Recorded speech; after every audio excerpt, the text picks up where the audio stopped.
Every country on earth at the moment is reforming public education. There are two reasons for it.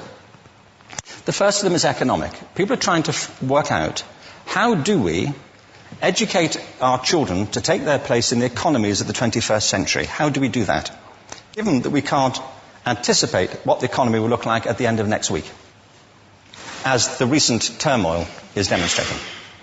How do we do that? The second, though, is cultural.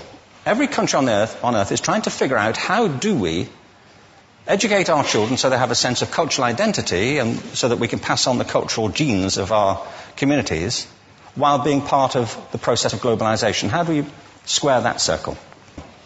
The problem is they're trying to meet the future by doing what they did in the past.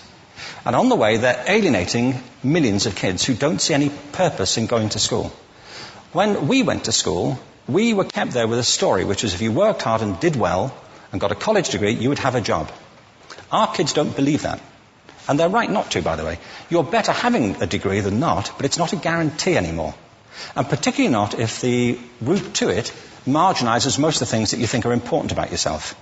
Some people say we have to raise standards as if this is a breakthrough. You know, like, really, yes, we should. Why would you lower them? You know, I mean, I haven't come across an argument that persuades me of lowering them. But raising them, of course we should raise them. The problem is that the current system of education was designed and conceived and structured for a different age. It was conceived in the intellectual culture of the Enlightenment and in the economic circumstances of the Industrial Revolution. Before the middle of the 19th century, there were no systems of public education. Not really. I mean, you could get educated by Jesuits, you know, if you had the money. But public education, paid for from taxation, compulsory to everybody and free at the point of delivery, that was a revolutionary idea. And many people objected to it. They said it's not possible for many street kids, working class children, to benefit from public education. They're incapable of learning to read and write, and why are we spending time on this? So there's also built into it a whole series of assumptions about social structure and capacity. It was driven by an economic imperative of the time, but running right through it was an intellectual model of the mind, which was essentially the Enlightenment view of intelligence. That real intelligence consists in the capacity for a certain type of deductive reasoning and a knowledge of the classics originally, what we come to think of as academic ability. And this is deep in the gene pool of public education, that there are really two types of people, academic and non-academic, smart people and non-smart people. And the consequence of that is that many brilliant people think they're not, because they've been judged against this particular view of the mind. So we have twin pillars, economic and intellectual. And my view is that this model has caused chaos in many people's lives. It's been great for some. There have been people who have benefited wonderfully from it. But most people have not. Instead, they suffer this. This is the modern epidemic, and it's as misplaced and it's as fictitious. This is the plague of ADHD. Now, this is a map of the incidence of ADHD in America, or prescriptions for ADHD. Don't mistake me here. I don't mean to say there is no such thing as attention deficit disorder. I'm not qualified to say if there is such a thing. I know that a great majority of psychologists and paediatricians think there is such a thing. But it's still a matter of debate. What I do know for a fact is it's not an epidemic. These kids are being medicated as routinely as we had our tonsils taken out.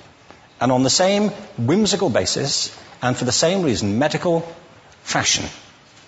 Our children are living in the most intensely stimulating period in the history of the earth. They're being besieged with information and calls for their attention from every platform, computers, from iPhones, from advertising holdings, from hundreds of television channels. And we're penalizing them now for getting distracted. From what? Boring stuff. At school, for the most part. It seems to me it's not a coincidence totally that the incidence of ADHD has risen in parallel with the growth of standardized testing. Now, these kids are being given Ritalin and Adderall and all manner of things, often quite dangerous drugs, to get them focused and calm them down. But according to this, attention deficit disorder increases as you travel east across the country. People start losing interest in Oklahoma.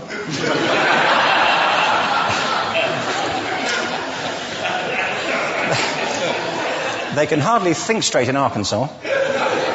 And by the time they get to Washington, they've lost it completely. And there are separate reasons for that, I believe. It's a fictitious epidemic. If you think of it, the arts, and I don't say this exclusively of the arts, I think it's also true of science and of maths, but I say about the arts particularly because they are the victims of this mentality currently, particularly. The arts especially address the idea of aesthetic experience. An aesthetic experience is one in which your senses are operating at their peak, when you're present in the current moment, when you're resonating with the excitement of this thing that you're experiencing, when you are fully alive. An anesthetic is when you shut your senses off and deaden yourself to what's happening. And a lot of these drugs are that. We're getting our children through education by anesthetizing them. And I think we should be doing the exact opposite. We shouldn't be putting them asleep. We should be waking them up to what they have inside of themselves. But the model we have is this. I believe we have a system of education that is modeled on the interests of industrialism and in the image of it. I'll give you a couple of examples. Schools are still pretty much organized on factory lines, ringing bells, separate facilities, specialized into separate subjects. We still educate children by batches. We put them through the system by age group. Why do we do that? Why is there this assumption that the most important thing kids have in common is how old they are? It's like the most important thing about them is their date of manufacture. You know what I mean? Well, I know kids who are much better than other kids at the same age in different disciplines, or at different times of the day, or better in smaller groups than in large groups, or sometimes they want to be on their own. If you're interested in the model of learning, you don't start from this production line mentality. It's essentially about conformity, and increasingly it's about that as you look at the growth of standardized testing and standardized curricula. And it's about standardization. I believe we've got to go in the exact opposite direction. That's what I mean about changing the paradigm. There was a great study done recently of divergent thinking. Published a couple of years ago. Divergent thinking isn't the same thing as creativity. I define creativity as the process of having original ideas that have value.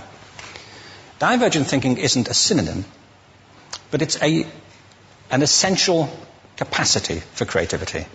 It's the ability to see lots of possible answers to a question, lots of possible ways of interpreting a question, to think what Edward de Bono would probably call laterally, to think not just in linear or convergent ways, to see multiple answers, not one. So, there are tests for this. One kind of cod example would be, people might be asked to say, how many uses can you think of for a paperclip? Well, those routine questions. Most people might come up with 10 or 15. People who are good at this might come up with 200. And they do that by saying, well, could the paperclip be 200 foot tall and be made out of foam rubber? Does it have to be a paperclip as we know it, Jim? Now, there are tests for this, and they gave them to 1,500 people. This is in a book called Breakpoint and Beyond. And on the protocol of the test, if you scored above a certain level, you'd be considered to be a genius at divergent thinking. Okay? So my question to you is, what percentage of the people tested, of the 1,500, scored at genius level for divergent thinking? Now, you need to know one more thing about them. These were kindergarten children. So what do you think? What percentage at genius level? 80. 80, okay. 98%. Now, the thing about this was it was a longitudinal study. So they retested the same children 5 years later, ages of 8 to 10. What do you think? 50? They retested them again 5 years later, ages 13 to 15. You can see a trend here, can't you? Now, this tells an interesting story, because you could have imagined it going the other way, couldn't you? You start off not being very good, but you get better as you get older. But this shows two things. One is we all have this capacity, and two, it mostly deteriorates. Now, a lot of things have happened to these kids as they've grown up. A lot. But one of the most important things that happened to them, I'm convinced, is that by now they've become educated. They've spent 10 years at school being told there's one answer, it's at the back. And don't look. And don't copy, because that's cheating. I mean, outside schools, that's called collaboration, but inside schools. Now, this isn't because teachers want it this way, it's just because it happens that way. It's because it's in the gene pool of education. We have to think differently about human capacity. We have to get over this old conception of academic, non-academic, abstract, theoretical, vocational, and see it for what it is, a myth. Secondly, we have to recognize that most great learning happens in groups, that collaboration is the stuff of growth. If we atomize people and separate them and judge them separately, we form a kind of disjunction between them and their natural learning environment. And thirdly, it's crucially about the culture of our institutions, the habits of the institution and the habitats that they occupy.